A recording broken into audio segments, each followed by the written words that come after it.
حضرت ابراہیم علیہ السلام نے بیٹے کے گلے پہ چوڑی چلائی. کیا جذبہ تھا؟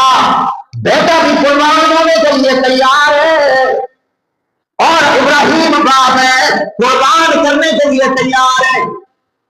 دونوں کا ارادہ. ابراہیم علیہ السلام قربانی کی نیت سے قربانی، حضرت اسماعیل کے گلے کو چوڑی چلا رہے ہیں. اللہ اکبر اللہ اکبر. نیچے سے اسماعیل علیہ السلام نے فرمایا لا الہ الا اللہ اللہ اکبر. جبرائیل امین آئے اللہ اکبر وللہ الحمد.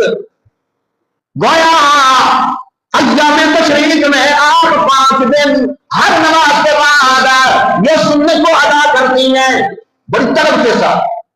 5 دن یہ ایام 9 ذو الحجہ 10 11 12 اور 13 عصر کی نماز کے بعد تک یہ سنت ادا کرتے ہیں.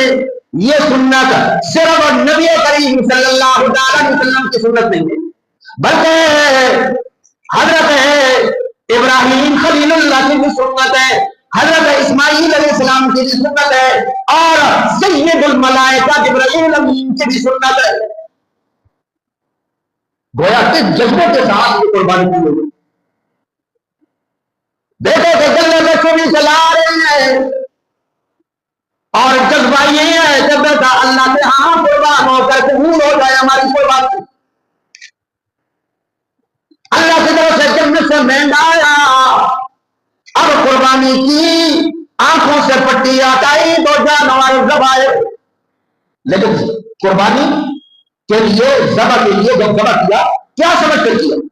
جانور ذبح کر کے جانور کے ارادے سے ذبح نہیں کیا ابراہیم بلکہ اپنا بیٹا سمجھ کے قربانی. یہ ہے الفت اور محبت. جانور کے ساتھ ایک تعلق پیدا کرو اور جب تعلق پیدا ہو جائے محبت پیدا ہو جائے قربانی کرو. زیادہ روح آپ کی قربانی کی روح آپ نے حاصل کر ورنہ آج دن بھی لوگ جا کر قربانی لے آتے ہیں اور ذبح کرتے.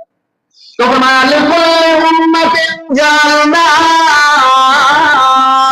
مَنسَكًا لِيَذْكُرُوا اسْمَ اللَّهِ. اللہ نے قربانی کا مقصد بیان کیا. ہر امت کے لیے قربانی تھی تاکہ اس کے ذریعے وہ اللہ کو یاد کرے. اس کے ذریعے عَلَىٰ مَا رَزَقَهُم مِّن بَهِيمَةِ الْأَنْعَامِ. جو اللہ نے چوپایوں میں سے مویشیوں میں سے جو مانوس جانور ہے ان میں سے وہ اللہ نے